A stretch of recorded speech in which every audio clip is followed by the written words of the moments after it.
Hey, all right. This is Yawa. It's my fancy Proa.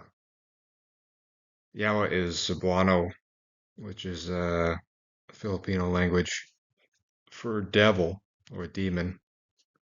That's kind of silly now that I think about it. Anyway, this is a terrible design joint. It's my use case.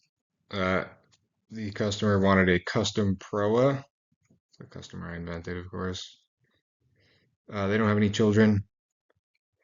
They have a ton of money because they're awesome and I invented them. They're dying and they want it to be green. Geometric study didn't really come up with anything. This is almost no information on proas that made this project extraordinarily difficult. I managed to find two hairy proas, two designs by Yvette Weegen, Madness 2, which is a Chesapeake-like craft, and a Beaker Boats design. Here's some research I did, again, on the hairy proas and the Beaker design and the Chesapeake-like craft. I turned up very little information again.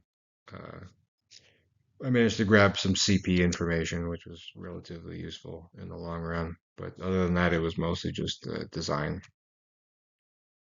Here are some hairy proas that I kind of yanked off the internet there. He's got a different kind of proa design. He keeps the main living quarters in the AMA, opposed to most other proas, including my own. Some CFDs I ran at 10 and 12 knots. We got 318 pounds of resistance and 591 pounds of resistance at 10 and 12 knots, respectively. There's some more CFDs, 1,260 pounds of resistance and 2734 at 18 and 26 knots, which this boat will probably never go. Here we get into concepts a little bit. I drew up a couple of really terrible concept arts here.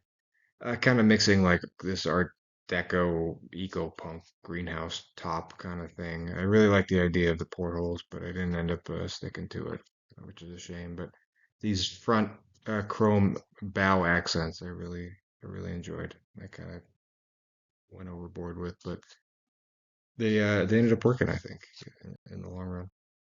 Here's the holes that I ended up sticking with. These are the ones that ran through the CFDs. My LOA ended up being about 20.5 meters.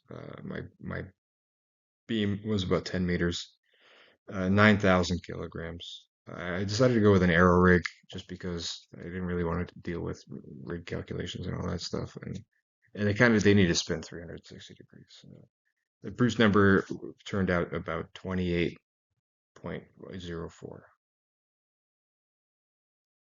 Here's the fun stuff. We got the exterior view here from the leeward side. You can see the solar sails. I ended up going with some solar sails. Got the aero rig up. The chrome bow accent that I like so much, and an absolute ton of glass that doesn't make any sense.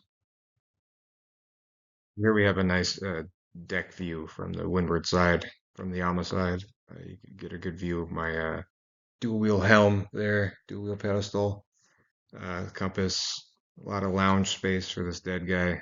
Um, Again, lots of glass, and you get a nice view of my table in there. Here's a dollhouse of the upper deck general arrangement.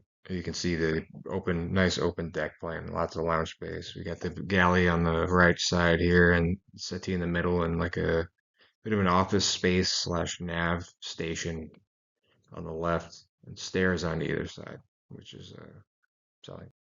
Here we got the lower deck general arrangement. On the AMA side, you got two single berths, access through deck hatches. You got some closet space, some batteries, a bunch of AC units, and a 8 kilowatt Fisher Panda. On the main side, you got the sauna shower area with head, sleeping pods, a nice reading nook, and a bar. Here's a nice view of the galley. You got two drawer fridges, stainless steel sink with two faucets, a nice 5 burner cooktop and oven, plenty of counter space, and some pantry space underneath the settee here on the left. There's lots of knickknacks and stuff too. You got a bar here on the right. Now for the reverse, you got that same bar, They get the settee here below us, two drawer freezers, nice decent amount of counter space, office, desk, chair, the works, everything you could imagine, and a nice view. Here's a better view of that nav station slash office desk area.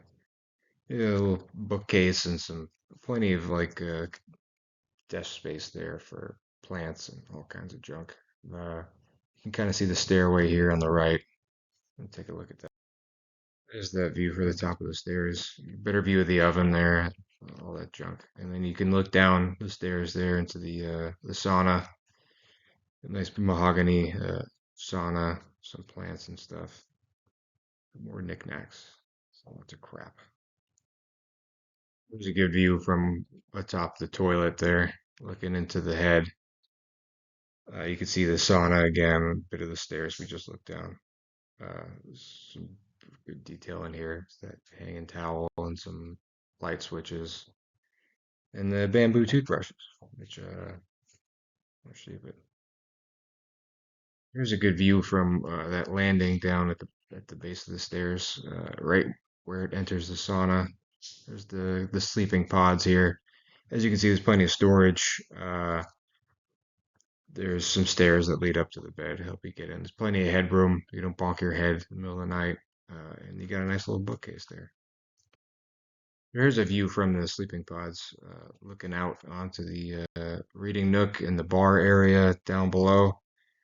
It's quite large and there's a very beautiful view looking out there. You can read while you're underway or whatever, look out over the leeward side.